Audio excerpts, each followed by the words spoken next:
Boa noite a todos, sejam todos bem-vindos nesta quarta-feira, com mais uma live do Evangelho no Lar. Hoje nós teremos o estudo através do nosso irmão João Osvaldo, que ele irá coordenar o estudo de hoje. Que nós tenhamos um bom estudo. João, fica com você. Ok, meus irmãos, todos estão me ouvindo bem? Gratidão pela acolhida, gratidão pelos que estão aqui presentes, gratidão pela nossa espiritualidade que está aqui nos assistindo, nos intuindo e nos orientando nossas palavras, nossa troca de ideias.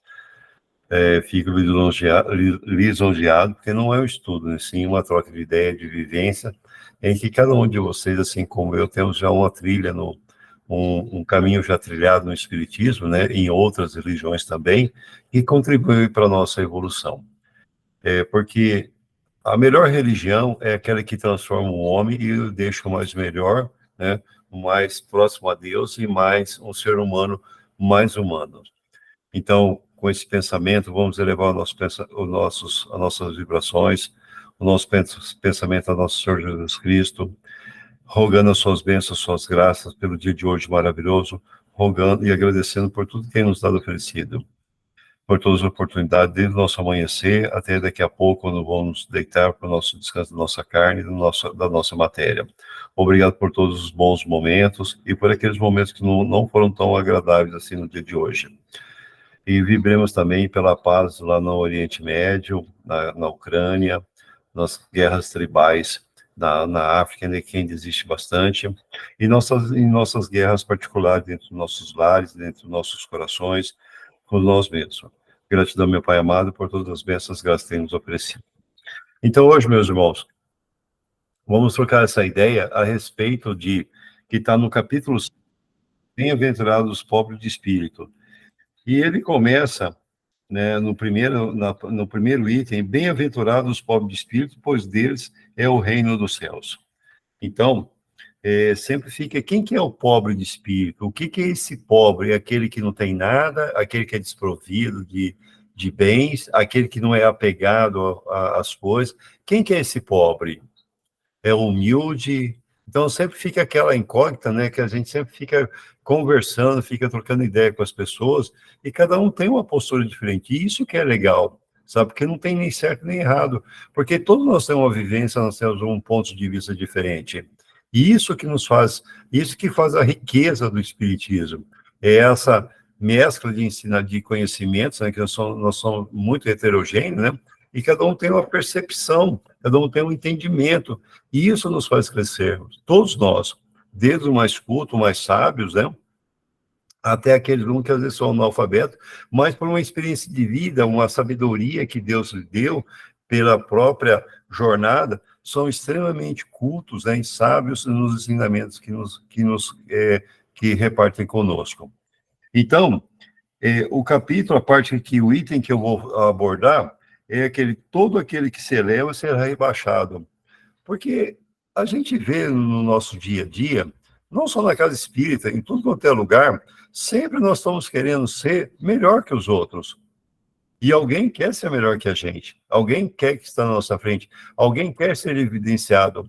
Eu tenho o melhor canto, eu tenho a melhor palestra, eu tenho a melhor fala, eu corto o melhor pão para fazer o lanche das crianças, eu mexo melhor as panelas lá no caldeirão lá né? Então, são essas vaidades, né, essa falta de humildade que nós temos, que nos faz ficar dessa maneira, sempre querendo estar melhor que o outro, sempre querendo estar à direita ou à esquerda do Pai. Aqui nós vamos ver depois que numa parábola, no ensinamento de Cristo, que não é por aí que a gente vai, eu não posso escolher, sabe? E nós vamos ver lá na frente que todos, como também está na arte aqui muito bem feita, que eu agradeço para quem fez, a Badia ou o Alessandro, né? É bem claro isso. Toda vez que eu quero me elevar, que eu me elevo, que eu quero ser grande, que eu quero ser o maior, que eu quero ser o dono de tudo, eu vou ser rebaixado. É simples assim, não tem diferença. E toda vez que eu me rebaixo, e aqui não queira, não entendo como aquela a máxima que se você está se rebaixando, você está se humilhando. Não, você não está se humilhando. Às vezes você está se rebaixando, mas para se colocar na condição do outro irmão. para saber onde está doendo, onde dói o sapato dele, onde aperta o sapato dele, saber das suas dores. E isso é crescimento. E isso faz você crescer. Nós vamos ver daqui para mais um pouquinho na frente que a vaidade é um empecilho, mas as virtudes que nós temos são é uma grande alavanca para o nosso crescimento, para a nossa evolução, para o nosso crescimento espiritual.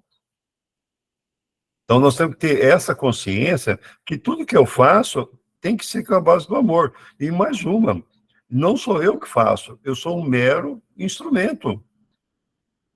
Não é eu, João, que faço, eu, João, que falo, não. Eu estou reproduzindo muitas vezes, como, desculpa a expressão chula, como um papagaio.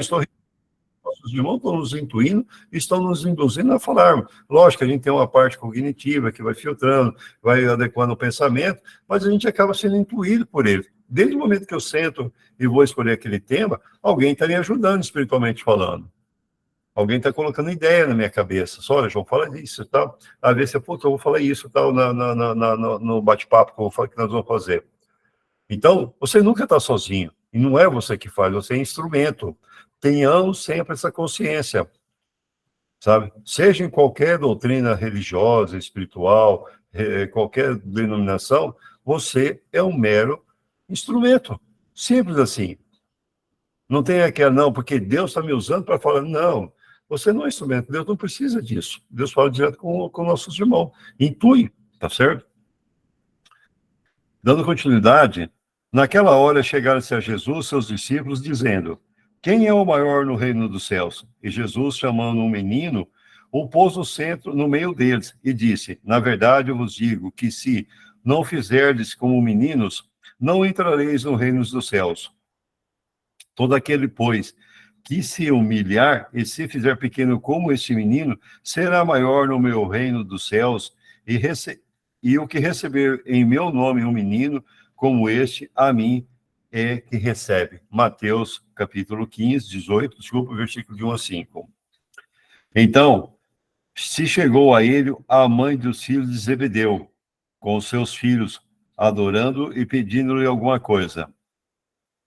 Ele lhe disse: que queres tu? Respondeu ela: dize que esses meus filhos se sentarão no teu reino, à tua direita e o outro à tua esquerda. E respondendo, Jesus lhe disse: não sabeis o que pedis, pois podeis vós beber o cálice que eu vou beber? Disseram-lhe eles: podemos. Jesus disse: é verdade que é a vez de beber no meu cálice, mas pelo que toca a ter de assento à minha direita ou à minha esquerda, não pertence a mim conceder-me, mas é para quem está, é para aqueles a quem meu Pai tem preparado. E quando os outros ouviram isso, indignaram-se contra os dois irmãos. Mas Jesus chamou a si e lhe disse: sabeis que os príncipes das nações dominam os seus vassalos e os maiores exercem sobre eles o seu poder. Não será assim entre vós, aqueles que quiser ser o maior e ser o maior, esse será o vosso servidor. E o que entre vós quiser ser o primeiro, seja o vosso escravo. Assim como o filho do homem, que não veio para ser servido, mas para servir e dar vida e redenção de muitos. Mateus 20, 20 a 28.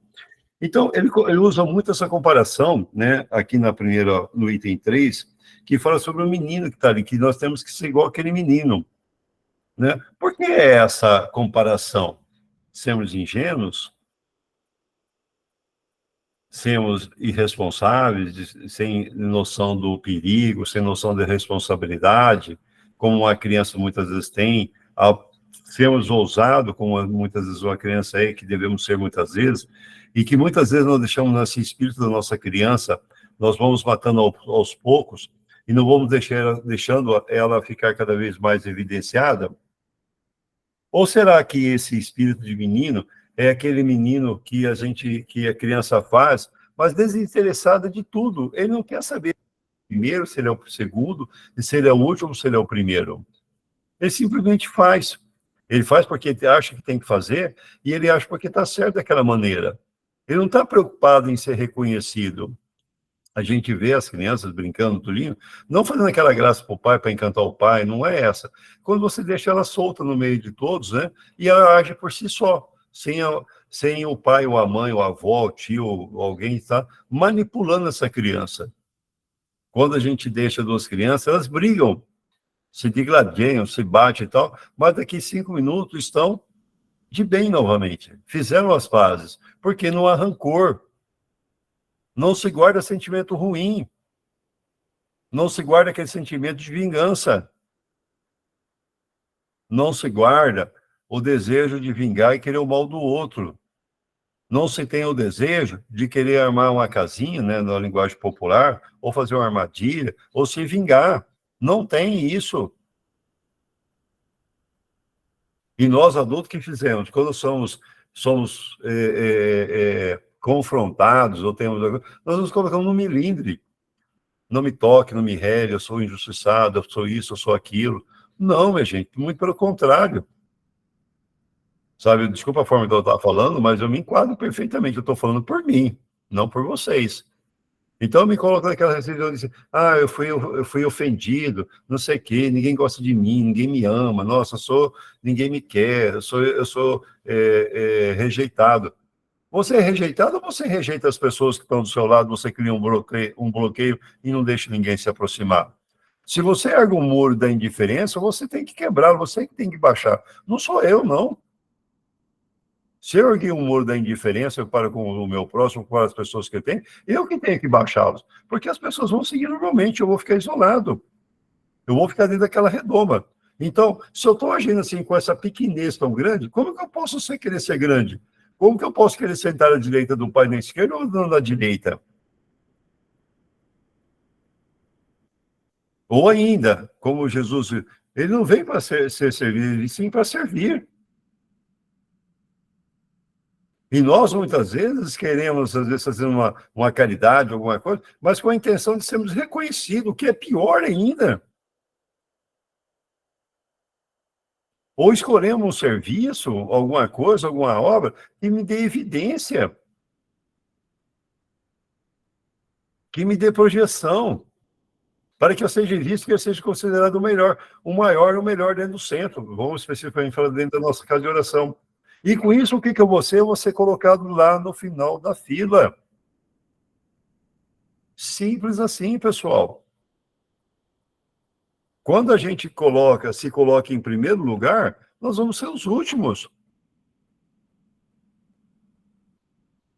Podem ter certeza disso. Porque quando eu estou querendo ser o primeiro, o que está imperando? O orgulho, a soberba, o egoísmo, a falta de humildade. E quando eu me coloco numa posição menor, entre aspas, nesse menor, não é que o que eu estou trabalhando principalmente? As minhas virtudes, o meu amor ao próximo e a minha humildade. Não tem como ser diferente. Não existe outro caminho. Se você quer estar à direita do Pai, seja humilde, seja pequeno como aquela criança, desprovido de qualquer maldade no seu sentimento, nos seus desejos, nos seus anseios. É dessa maneira que nós vamos ser um bom espírita, um bom religioso, um bom homem, uma boa pessoa espiritualizada. É dessa maneira que nós vamos estar desenvolvendo os nossos caminhos, a nossa espiritualidade e galgando um caminho, um degrau na nossa existência. É agradecendo todo santo dia, todo momento, né, por esse dia maravilhoso. E não blasfemando a nossa vida, né? Como às vezes a gente usa, nossa, minha vida é uma caca, não sei o quê, sabe? De amargo, já basta a vida e tal. São expressões chulas, ridículas, mesquinhas, expressões de gente pequena, da qual eu me enquadro. Porque se Deus me deu esse dom da vida, dessa encarnação hoje, é um dom maravilhoso que eu tenho que agradecer. Estou tendo uma oportunidade única. E com isso, com esse comportamento, com essa falta de humildade que eu tenho, aonde que eu estou indo? Lá para o final da fila. E vai ficar bem no final da fila. Então, vamos vigiar bastante, né? Além da nossa reforma íntima que nós temos que fazer durante todo o nosso tempo, e cada um sabe aonde aperta o seu sapato, cada um sabe aonde está o seu calo, né? Cada um sabe o que dói na sua vida, cada um sabe que tem que melhorar, e vamos trabalhar nesse ponto. Nós não podemos sair indicando, você é melhor aqui, você tem que melhorar isso. Não, muito pelo contrário. Se eu indicar a melhor numa pessoa, em algum ponto, desculpe, em alguma pessoa, é esse ponto que eu tenho que melhorar em mim. É esse ponto que eu tenho que melhorar em mim. Né? Vamos dar continuidade, pessoal. E aconteceu, então, entrando num sábado, em casa de um dos principais fariseus, a tomar sua refeição, ainda eles estavam ali observando, e notando como os convidados escolhiam os primeiros assentos à mesa, propôs-lhe essa parábola: quando fores convidados a alguma boda, não te assente no primeiro lugar, porque pode ser que esteja ali outra pessoa, mais considerada que tu, convidada pelo dono da casa, e que, vindo este que convidou a ti e a ele, te diga: dá o teu lugar a este, e tu, envergonhado, irás buscar o último lugar. Mas quando fores convidado, vai tomar o último lugar, para que quando vier o que te convidou, te diga: amigo, senta-te mais para cima. Servir-te-á isto como glória na presença dos que estiverem juntamente sentados à mesa. Porque todo aquele que se rebaixa será elevado, e todo aquele que se eleva será rebaixado. Isso a gente vê constantemente, né, pessoal? A gente vai numa festa que tá sempre lá tirando foto na frente com todo mundo, né? Desrespeita as pessoas. Eu estou fazendo uma alusão do nosso dia normal, né? Todo mundo quer sair lá na foto, com convidado e tal, mas ninguém quer ficar lá atrás, quietinho, bonitinho, só observando, vendo, sabe? Hoje, em termos de mídia social, né, todo mundo fala: não, você tem que ser evidenciado, você tem que estar em destaque, você tem que ser visto, você tem que trabalhar a sua imagem. Concordo com alguns âmbitos profissionais, você tem que trabalhar, mas é uma questão profissional, não essa questão pessoal da qual você procura se vangloriar e procura crescer em cima dos outros. O meu crescimento jamais, né, jamais poderá estar calcado, né, em cima do irmão que me sirva de degrau para minha subida, porque a minha derrocada com certeza será muito grande. Esses ensinamentos estão de acordo com o princípio da humildade. Vejam bem, esses ensinamentos estão de acordo com o princípio da humildade que Jesus não cessa de colocar como condição essencial da felicidade, prometida aos eleitos do Senhor, e que formulou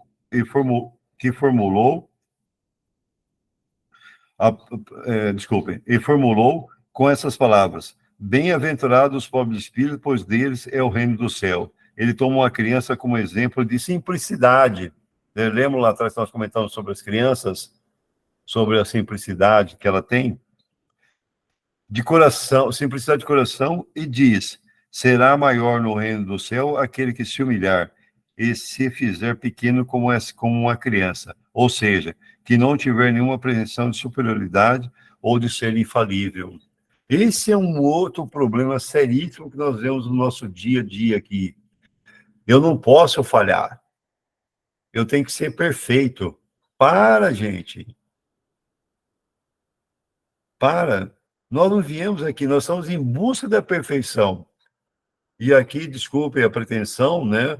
Mas eu não tenho capacidade espiritual para afirmar isso com toda a convicção, mas nós estamos aqui no mesmo barco, não tem nenhum espírito aqui iluminado, não. Sabe? Talvez poucos, né, tenham essa condição em todo o mundo hoje. Tem, com certeza. Mas a grande maioria está nessa condição de a gente esperar para a gente poder crescer. E aqui ele fala simples como uma criança, de coração, simplicidade pura, ter o amor puro no coração dela. A criança rateia e tal, briga e tal. pensa assim, quem tem pet, quem tem animal, sabe muito bem disso. A pureza que o animal entrega no sentimento dele, que você chega em casa, que é afável. Ele não está preocupado se você chegou num carro zero, se você chegou de ônibus, se você chegou de bicicleta, se você chegou a pé. Ele não está preocupado com isso. Ele quer simplesmente demonstrar o seu carinho. E é assim que às vezes a gente aprende com eles.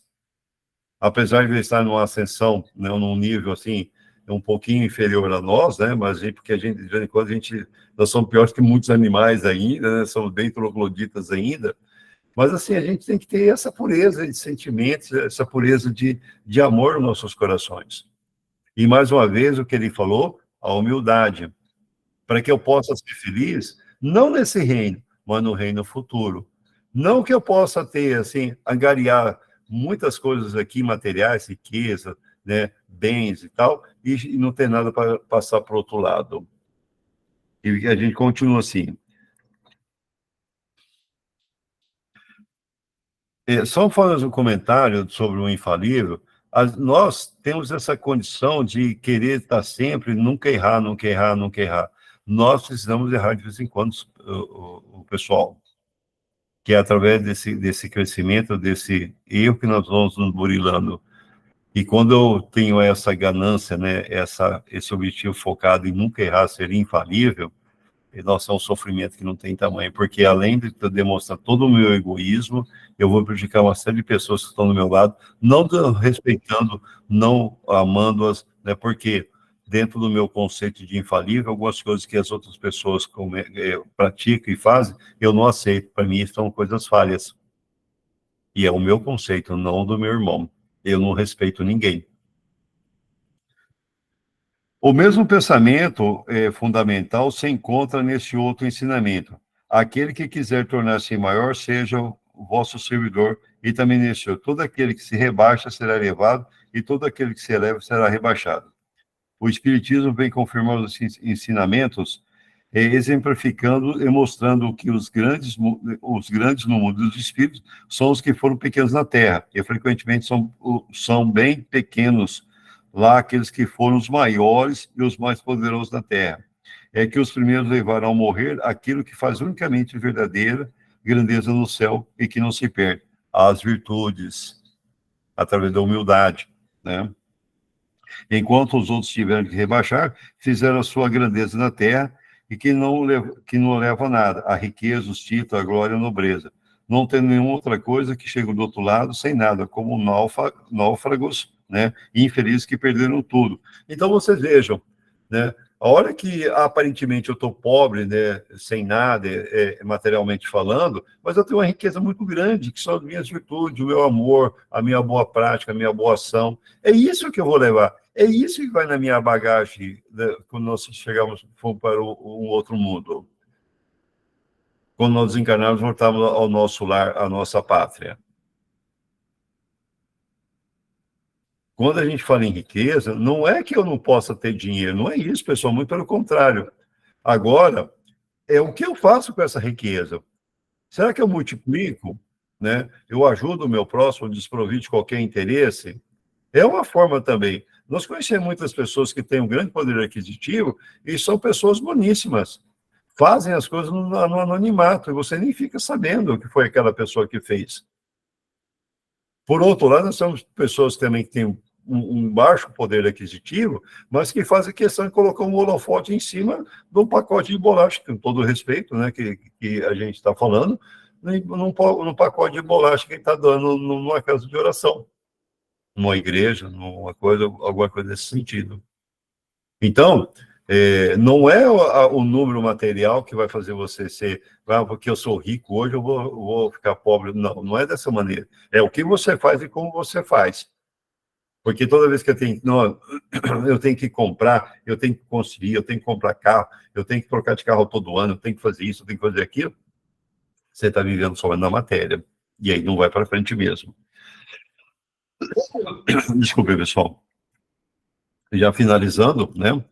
O Espiritismo nos mostra a outra aplicação desse princípio, o das encarnações sucessivas, mas nas quais aqueles que foram mais elevados em uma existência terrena são rebaixados à última categoria na existência seguinte, caso não tenham sido dominados pelo orgulho, pela ambição. Não os preocupeis em primeiro lugar, não procureis o primeiro lugar na terra, nem vos coloquei acima dos outros, se não quiser ser obrigados a descer. Procurai ao contrário, o mais humilde, o mais modesto, pois Deus saberá vos dar um lugar mais elevado no céu, se o merecerdes.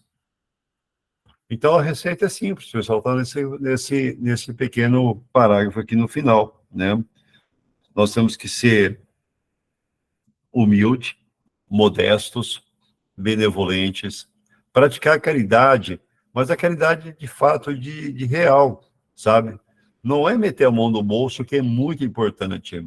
É, às vezes, você sentar ali, ouvir uma pessoa, você estar ali e saber ouvir aquela pessoa, que às vezes eu quero aquela que naquele momento é só alguém que eu ouço. E nós não temos paciência para isso. A gente quer resolver, quer despachar, já quer mandar embora, já quer dar um veredito final na situação da pessoa que está ali nos procurando. Então, essa humildade, essa caridade, né, essa modéstia, nós temos que ter todos os dias. Temos que ter 24 horas, porque a soberba, a ganância, a vaidade, o egoísmo, né? Então, isso não nos leva a nada. Eu posso até, com isso, ser uma grande pessoa reconhecida na nossa sociedade, no nosso grupo, até quem sabe, na cidade inteira, no estado, alguma coisa dessa maneira. Mas e aí? Será que, como fala aqui no início desse parágrafo, na próxima encarnação, não vou vir lá atrás como um indigente, para mim poder dar valor, saber trabalhar esses valores que eu não soube, quando eu tive essa prova, eu não soube enfrentá-lo com dignidade? Pensemos, pessoal. Pessoal, gratidão por me ouvirem. Essa é uma reflexão, não é um estudo, né? Desculpa a evadia, mas está longe de ser um estudo profundo. E mais uma reflexão do que eu pude tirar hoje. Eu agradeço aos meus amigos espirituais que estão aqui me induzindo, me conduzindo, e que estão sempre presentes junto comigo. Quem me conhece sabe que eu não ando sozinho, nem vocês também. Gratidão pela companhia e pela paciência, por me ouvirem. Gratidão.